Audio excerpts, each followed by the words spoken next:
Anyways, Dante Sombra, points to talk about, points to kind of keep in mind with his Sombra specifically. So, I talked about this key point. The big thing that kind of separates Korean Sombras, the thing that I feel Dante does so well, and the key point to always keep in mind with Sombra is this one specific point. And I'm telling you, it is a deal breaker. Downtime, downtime, downtime, downtime. This thing is something I'm going to be talking about a lot when I watch Dante Sombra. Is how is he going to do with his downtime? What is he going to accomplish with this? And there's a lot of different things that kind of come down to downtime, right?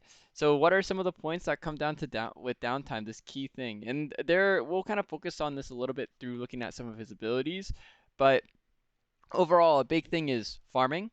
And what do I mean by farming? I mean his EMP, of course. With Sombra, the big ability that you want to do, the big thing that you want to look to build towards is that EMP. That EMP is one of the most important things. So I kind of talk about it as when I do farming, and I'll explain this more when we kind of watch the gameplay, is how many waves of farming could you do? So I'll say maybe you missed one wave of farming or you missed one cycle of farming. And pretty much what that means is you missed out on one opportunity where you could have farmed a lot of your ultimate. You missed out on two opportunities where you could have farmed a lot of your ultimate kind of thing, right? So farming is a really important thing to do. The other thing is downtime, right? Positioning. You got to think about your positioning consistently on Sombra. Where should you go? What should you be doing, right? And a lot of it comes down to, again, doing an action, right? So a lot of this for downtime is, think about it as a proactive action.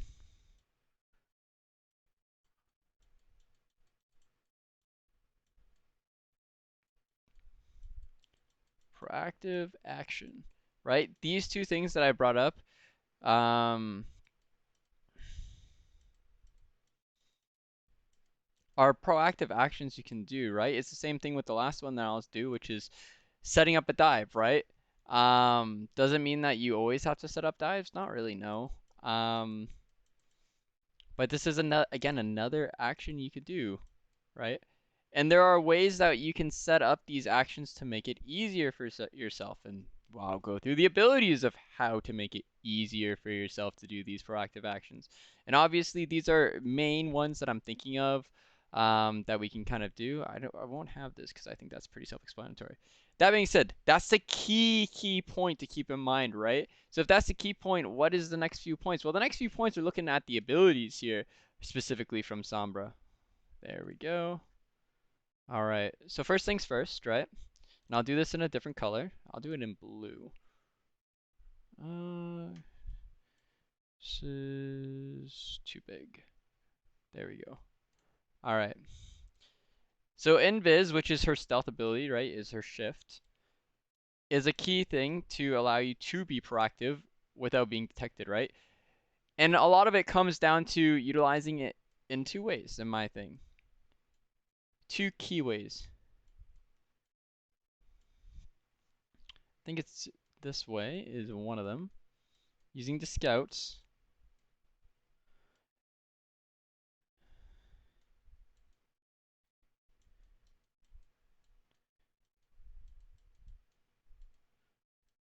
And some of these points will echo from each other. I just want to make sure that you guys can see this, because I know that my webcam can be in the way sometimes. It is in the way. So you know what I'm going to do? I have a lot of screen space. I'm going to transfer this over to here. And this. Whoop.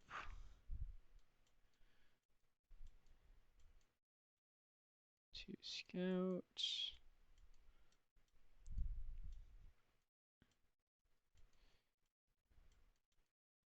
To set up. And this is whoop whoop.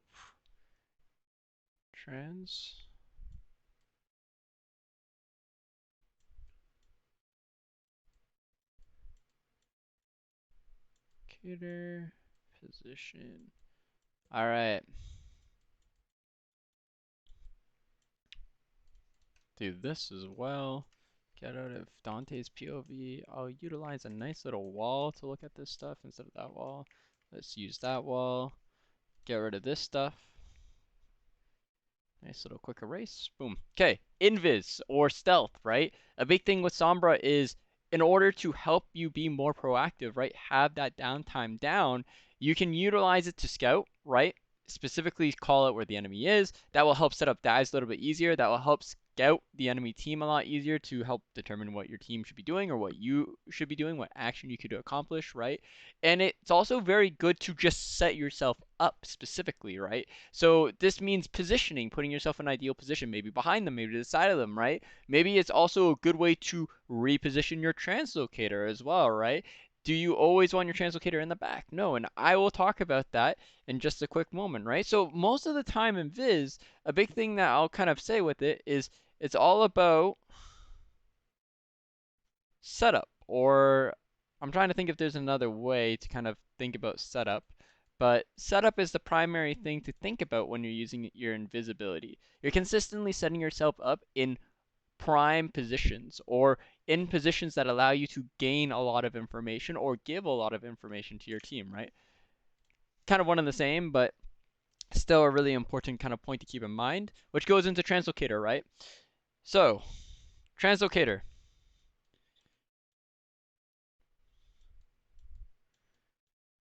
Again, two key points to keep in mind with your Translocator, right? Whoop. Number one, big point to use with your Translocator is this.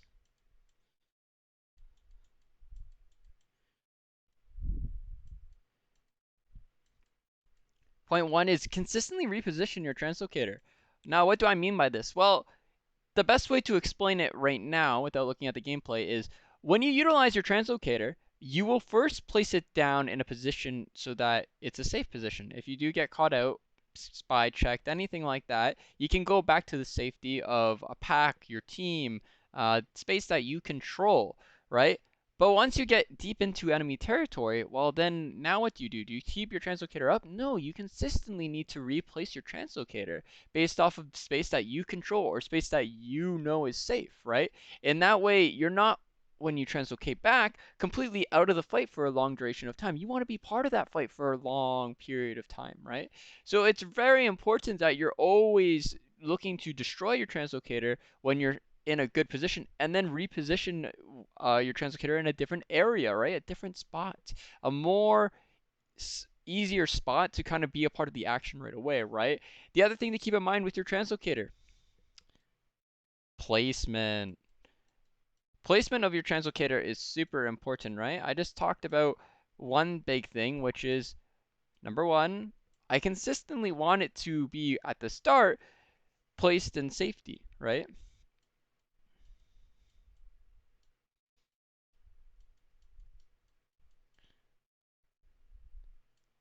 Why do I want to start it in safety? Well, the big reason why I want to start it in safety is because if I put my translocator in a very dangerous position at the start, well, it's kind of destroying the whole thought process of how I utilize my invisibility to set myself up, right? So it becomes almost like a useless tool, right? In a way to be able to get that space and utilize that space properly. Next thing that you got to think about is after you use it for safety, right? Being able to go back to your team, you need to think about the value for your translocator. So at that point, you got to think about, I don't know, I would say solo. I won't put aggressive. I'll put solo team.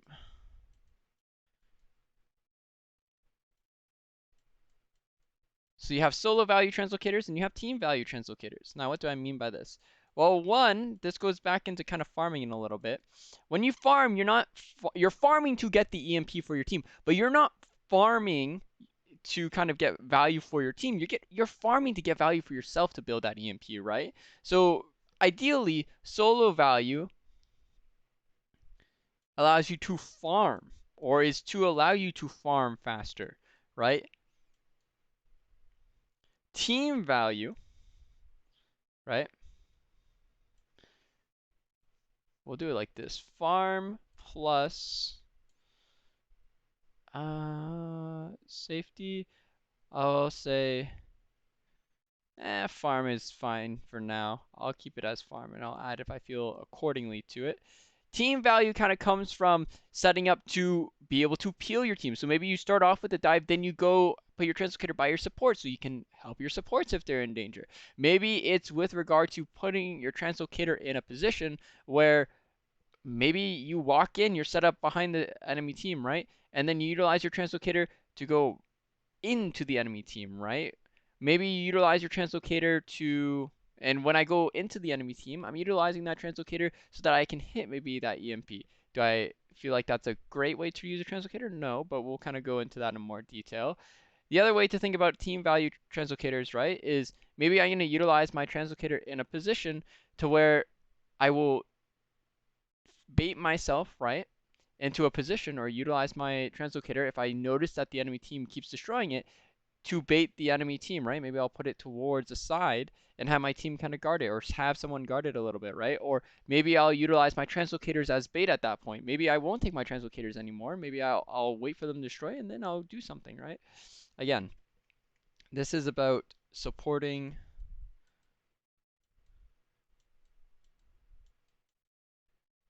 or enabling your team. And again, translocator, you think about it, right? A lot of the time when we look at translocator, what's the general value of translocator? What does it do for me? If invisibility is about setting up yourself for value, right? Translocator is about positioning yourself, right? Or setup, positioning, kind of the same thing. I'll say more so it's about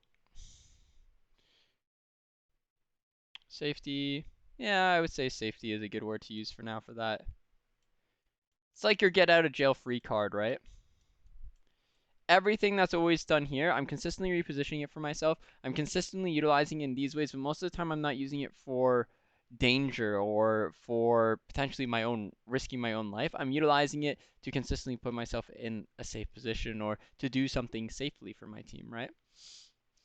Goes into the next basic ability that we're going to touch on for Sombra, that is hack, right? Now, with hack, 2 big points again. Again, you're noticing I'm not doing huge points here. 2 points for each, nothing crazy. These abilities are quite self-standard in terms of use, but it's very difficult when it comes to getting maximum value from them. So with hack, the big thing to keep in mind is 2 big points again. Number 1, who, and second one is when. Now with who, it's who should I hack?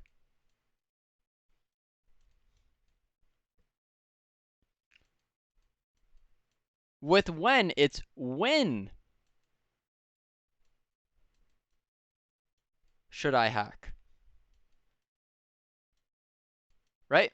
So this is a key thing that you have to keep in mind with hacks, right? So a lot of the time that can go into dives, right? Which who should I hack? Hacking doesn't always mean it's part of a dive, but hacking is who should I look to hack in compositions, right?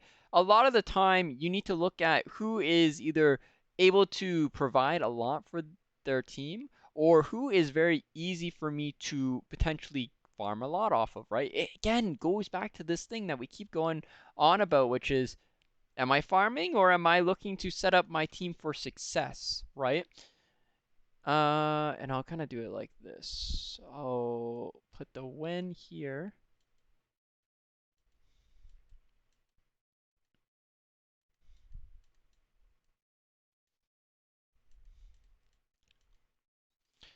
So who should I hack depends on, again, the choice of farm versus the choice of, I'll say diving, right? Doesn't always have to be a dive. Sometimes it can be more specifically just a target that we're looking to fight, right? So for farming, I look at it and I think, okay, well, who would I look to kind of hack to enable me to farm a little bit better? Well, number one target for me is Fury. So a diva is a big target that I can utilize to hack. Will it provide value to the team? Of course it will. But it will also provide value to me because if I disable all of Diva's abilities, who is really there to stop me fully, right? D.Va can't shift on me anymore, so Lucio has to try to mark me. If that's not the case, well, I get to farm a lot of my ult charge on on that D.Va, depending on how close I am. I can get a good 20%, and 20% is a lot, right? Especially in the chaos of fight, that could go into more. Just because then, if we're fighting and I hack this D.Va and I just empty an entire clip, I'll probably get more depending on how close I am to her, right?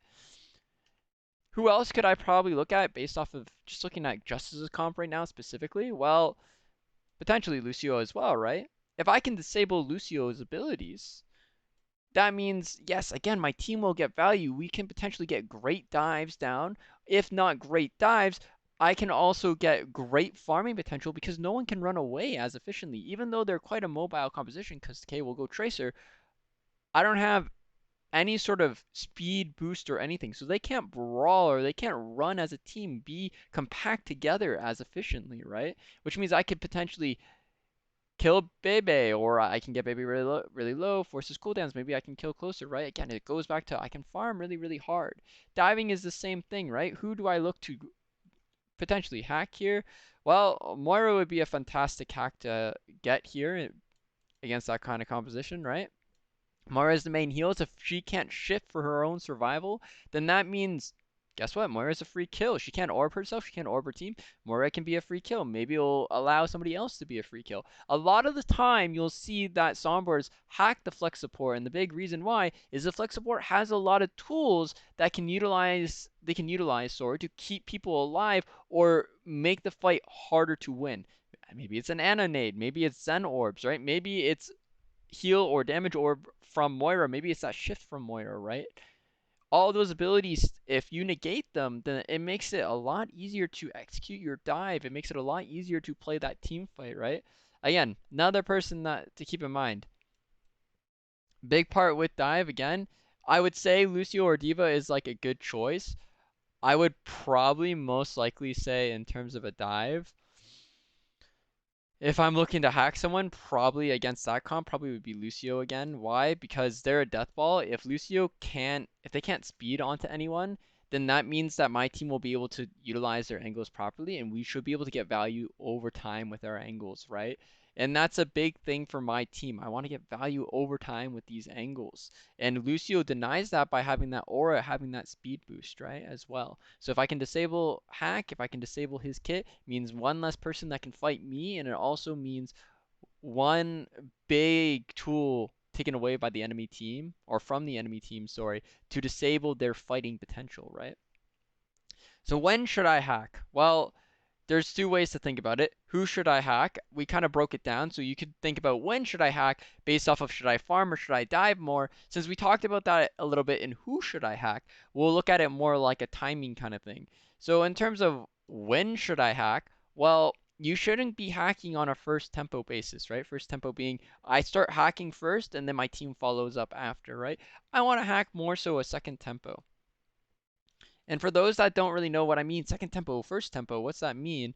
Again, for anyone that's a little bit new in the chat, what I mean by tempo is based off of how many people can see you. First tempo means I can see the enemy team, or the enemy team can see me and their full attention is on me. Second tempo means there might be some people looking at me or thinking about me, but realistically, the majority of the team is focused elsewhere. Third tempo is none of the team is focused on me, but they're all focused on something else happening, right? So third tempo sounds really good for hacks, but you might be asking yourself, why not just do hacks on third tempo? Because again, you want to get the value on the hacks as the fight's going down at the beginning, not towards the end. Because you look at, for example, LL's comp. LL's comp won't be a composition that you win over time if they're able to get on top of you, right? You want to be able to get that hack towards the beginning of the fight so that you can help prolong that fight for a longer duration of time. So again, it all comes down to getting the hack done at the right time. You want to get it at the start of the fight, or the first, I would say, 1 to 2 seconds. Fight begins. So I think about it, right? We won't talk about hack right now because we'll bring up EMP and then I'll bring up in terms of what EMP and hack kind of provide in terms of when we're looking at this downtime kind of thought, right, as our main thought here. EMP. Big thing with EMP that a lot of people kind of think about. Well, first and foremost, we're not going to talk about farming EMP. We're not going to talk about building it effectively. We're going to talk about just EMP as the ultimate itself. Well, how do you get value with EMP? What can you look to utilize value for or with this EMP? Again, two big points to keep in mind again. Again, number two is very consistent among Sombra, as I said, right? So EMP, there's two ways that you can think about looking for it, right? Individual value. You see me using this word value a lot, and you see me using individual or solo, or you see me, to keep it consistent, we'll do solo. You see me saying solo value, team value a lot, right?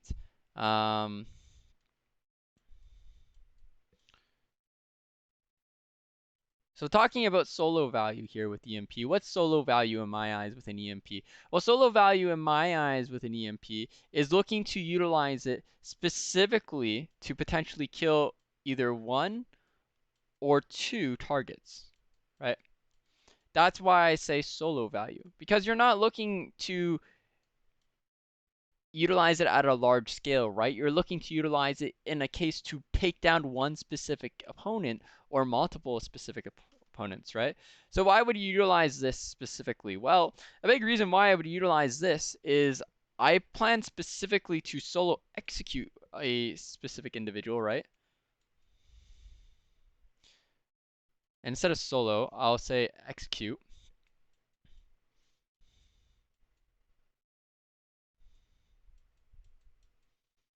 one target.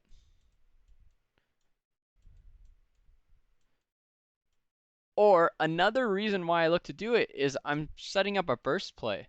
Now, for people that don't know what a burst play is, I talked about this quite a few times when I talked about Sombra comps before.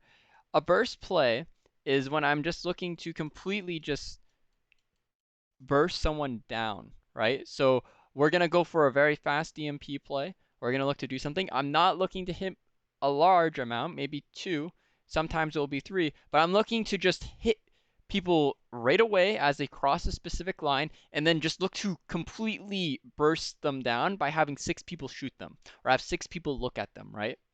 So that's not just about a specific target in mind sometimes. It's just about being on the same page and being ready to instantly evaporate someone, right? So that's kind of what I mean by solo value. You're looking to utilize it to kill one specific target or just make a very fast play and completely destroy a target or multiple targets at once, right?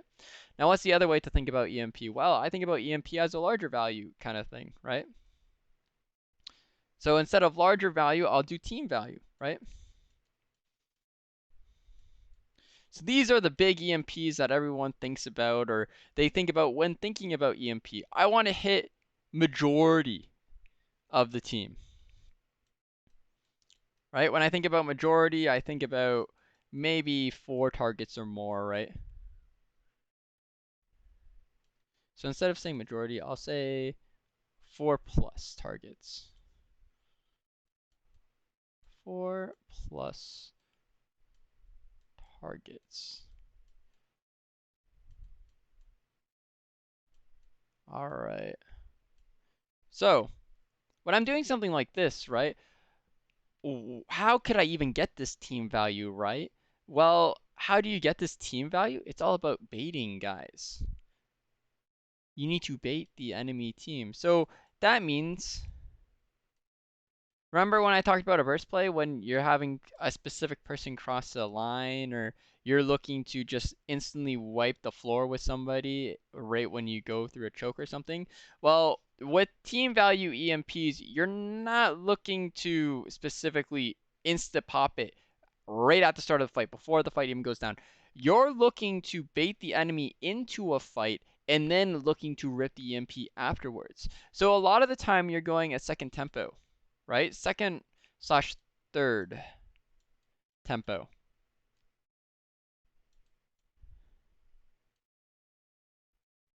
So you're waiting for you to engage and kind of have a little bit of scuff with the enemy team, or you're waiting for the enemy team to engage on you, and then you get the value with your EMP, right? Obviously, there are some potential points where you want to hold it, depending on if they have a defensive available for that EMP, right? But again, this is where EMP gets very interesting, where it comes down to mind games at that point. Again, I'm looking at the overall. I'm not looking at the very nitty-gritty details right now. We'll go through that when we talk about, and look at plays, right?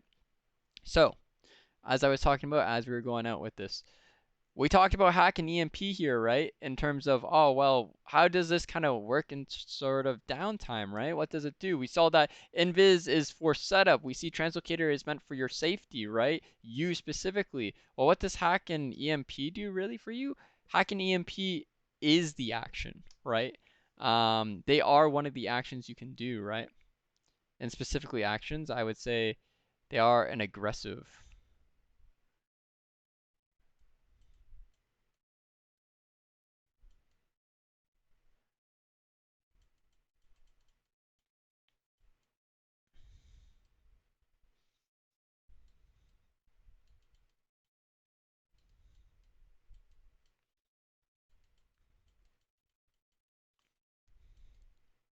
So to kind of recap real quick based off of everything that we talked about, right? A lot of this comes down to, well, downtime.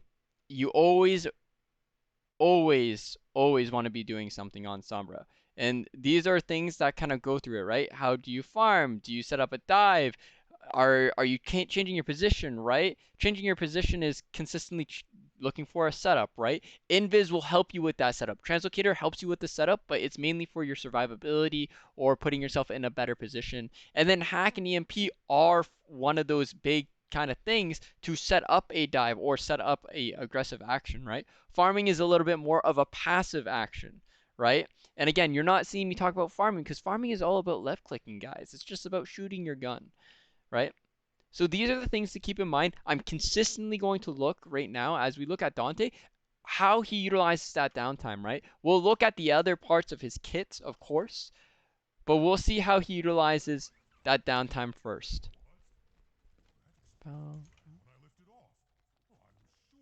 All right. Let's see here. 2 times.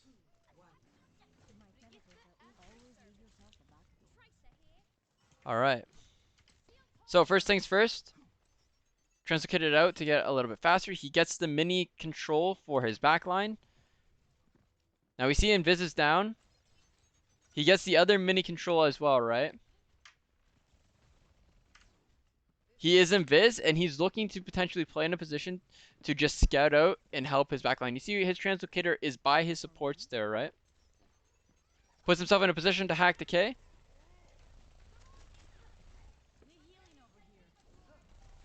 Now we see he's in a good off angle, and he's just consistently farming. He got the hack down. He's now farming. He'll translocate back, right? Should have probably positioned that Translocator in a little bit of a better position there, but overall, not terrible. Gets the hack. You see he prioritizes D.Va, right? This is kind of free farm, and it makes it so D.Va cannot follow up with this Winston, right? It delays. So just to show you, Point has not unlocked yet, right? Point's still going on. He's already at 47%. Look at Assassins. Assassin's only at 31, right? Consistently looking at targets he can farm, right? You see that he's looking at these bigger targets so that he can build the CMP faster. Now, if I'm Danteh, I'm going to Invis and I'm looking to destroy my Translocator, put it in a better position here. Instead, it looks like he's going to focus a hack. Gets it onto Meg, who is not being spy checked for. And you see he's not going very close to the enemy team right now. And the main reason he's not going close to the enemy team is because he knows that if he goes a little bit closer to the enemy team, his team hasn't started an engagement. Just going to quickly turn this off real quick. Where is it? There we go. Turn this off. Perfect. His team's not engaging. They're not doing anything. If he gets closer, he'll be forced out very easily, which he does not want to do. So he's looking to farm. He's getting those hacks in over time to try to make that dive a little bit less effective by Washington. But overall, you see him consistently looking, again, to go for these hacks onto targets that are easier to hack, right? He's not going for complex targets. He's going for the easy targets that he can kind of find. A lot of the time, you've seen it's onto tanks, right?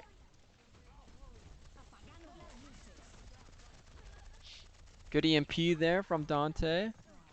He ended up getting behind Assassin in terms of farm, and the big reason I would say that was you saw that Dreamer kind of went down in that fight.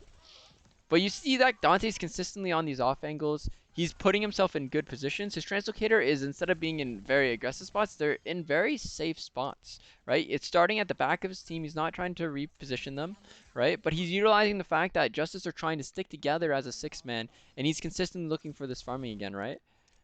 We look at our points real quick again, right? He's setting up, he's using this Translocator, sorry, the Translocator to be in a safe position at all times if he's ever forced out. And his invis is always for setup and scouting like we see right now, right? Hacks are utilized, yes, for an aggressive action. His team's not going specifically for dives, but he's consistently looking to hack targets that are key and crucial to the enemy team. Once in a while, he'll just put a hack out there in terms of a grouped up team. But you see, again, most of the time it's going for this D.Va. It's going for that Lucio, right? He hacked the K off at the start because the K was in a very juicy position and he was unseen, right? Again, we look at the charge. They're about equal between Danteh and Assassin, right? We see him prioritize health pack control as well. Do I think he really needs to do that in this composition? I don't really think so. Big reason why is he doesn't really need it for his team that deep. Maybe packs closer to his team. You see that he's prioritizing these packs being up for his team, but I think he should focus a little bit more on packs closer to his side compared to packs on their side. So you see him scouting out. He gets seen there, but you see how he's using the terrain. He's not using his Translocator until someone is committing to marking him, right? So a really good job from Danteh to kind of stay there as long as possible. So far, I'm not impressed in terms of his positioning. It seems like he is in spots where he isn't the best to farm. He's prioritizing, again, putting himself in positions to hack packs or scout out the enemy team. He's not putting himself in prime positions to farm. I feel like he could be farming a little bit harder against this team.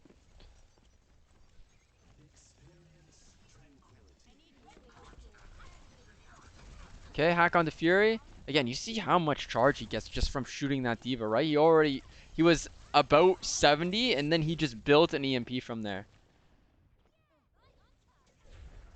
He was able to get the EMP on Bebe and Meg, but it doesn't look like his team was able to follow up with it. Let's just see real quick. Was there a way that he could have survived this year?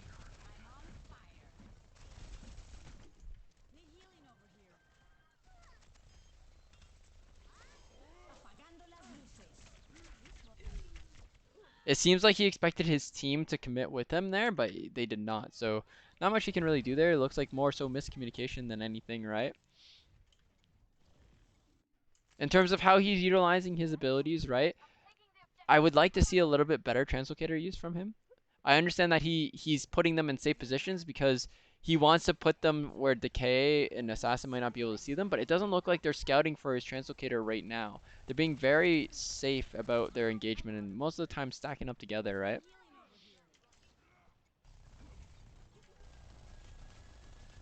The only other thing I would say is his hacks. He's trying to hack a little bit too much. I feel like he should focus on farming a little bit more at the start of these fights compared to getting hacks out. Gets the hack onto Mini. He couldn't stop the remake there. Again, he's in a power position to farm here. You see him farming a lot. Translocator, again, not in the best of position. He's just kind of tossing it. He destroys it instantly off the bat. Again, that's a situation where I'd rather him not focus on hacking. I'd rather him just shoot. Even if Winston has primal, just hack him while he's primaling compared to before he gets the primal. Just because that allows for him to be able to farm even more. Or potentially it makes it so that even if Winston's primaling, he's just a alt battery kind of thing. He's just going to farm a lot. Again, Dante's prioritizing the hack. They set up a trap for him. Great job by Assassin to kind of set up that trap. DK forces him out. Assassin's there. He's forced out now. We see the EMP charge has kind of equalized now at that point. Let's see what Danteh looks to utilize this EMP for. Will he force it or will he walk up with this? Enemy team goes for a dive. He gets a juicy EMP hitting majority of the team. Again, 4 members there. It's all about how do you clean up this fight, though, on the side of Outlaws. Backline's completely isolated. Good translocator towards the spawn. Gets the mini that he hacked. Could hack onto closer. He translocates right out just so that he doesn't get hacked himself. Puts himself in a potential power position to get those hacks and farming down.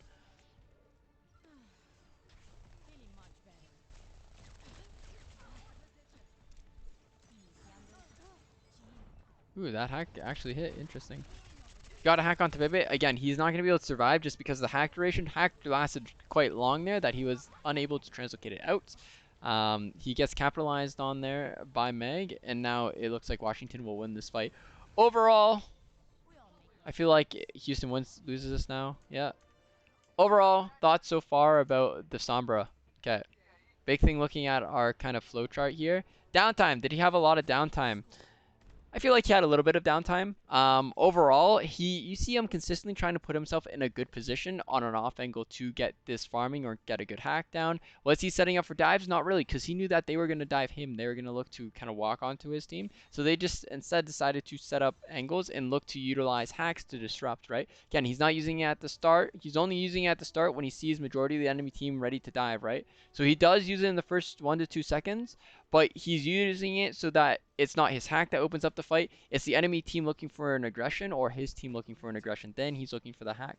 He's focusing on targets that are good to kind of farm or disable the dive, right? You're seeing Diva get hacked a lot, Lucio as well. Sometimes Winston got hacked here and there. Tracer got hacked once, right?